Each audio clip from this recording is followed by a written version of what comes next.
Last question on all of this in regards to the NFL. I'm looking at the AFC West. Russell Wilson's gone.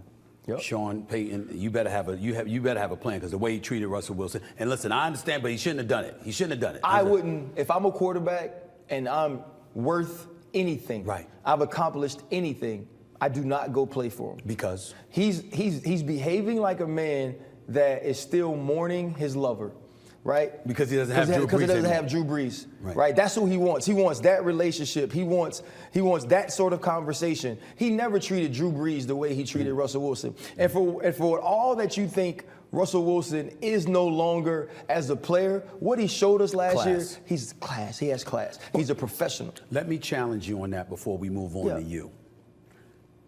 Here's how I did it, and I differed with you on that. I wasn't saying you were wrong about what he was saying about Sean Payton's behavior, because there's no excuse for it. You can't do that. The flip side to it, however, is this. You hear these stories about Russell Wilson. Multiple parking spaces, side entrances, your own office, being a prima donna, distant and separate and apart from your team.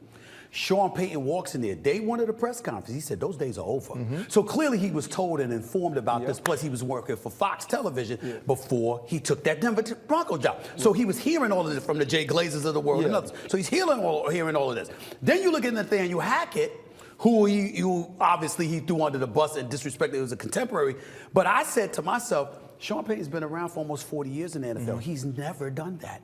Why would he do this? Is it possible that Nathaniel Hackett, he thought, violated the code that was established in the NFL of not letting these kind of things happen, and he was so appalled by it that's why he acted that way? What do you say to all of that? Well, I say this, though. You got to remember, Nathaniel Hackett was coming from being the offensive coordinator with Aaron Rodgers. That's right. So he probably had a relationship with Aaron Rodgers that he knew he could give Aaron that space. Right. And the things that made Aaron comfortable, he wanted Aaron to have those. And I believe he brought those in to Russell Wilson. And also, let's not forget, Nathaniel Hackett was hired in order to get Aaron Rodgers there. They thought they would make that trade. They settled with Russell Wilson. But I believe 100% what you said. He was told of the things that Russell Wilson was doing. Right. He understood he had a Drew Brees, and Drew Brees was someone that he didn't allow to do those things. And he wanted to set the tone immediately, right? He wanted to say it in the press conference, walk in the building and doing it. And that's fine.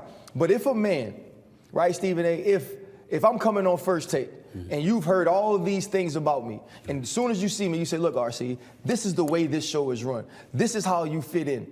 And from the day I walk on set, I do what you ask me to do. Yes, I behave in a professional manner as you ask me to. You may not ever like me or champion me or think I should be the guy on the show, but you'd respect me. Right. And he should have respected Wilson. He showed no respect.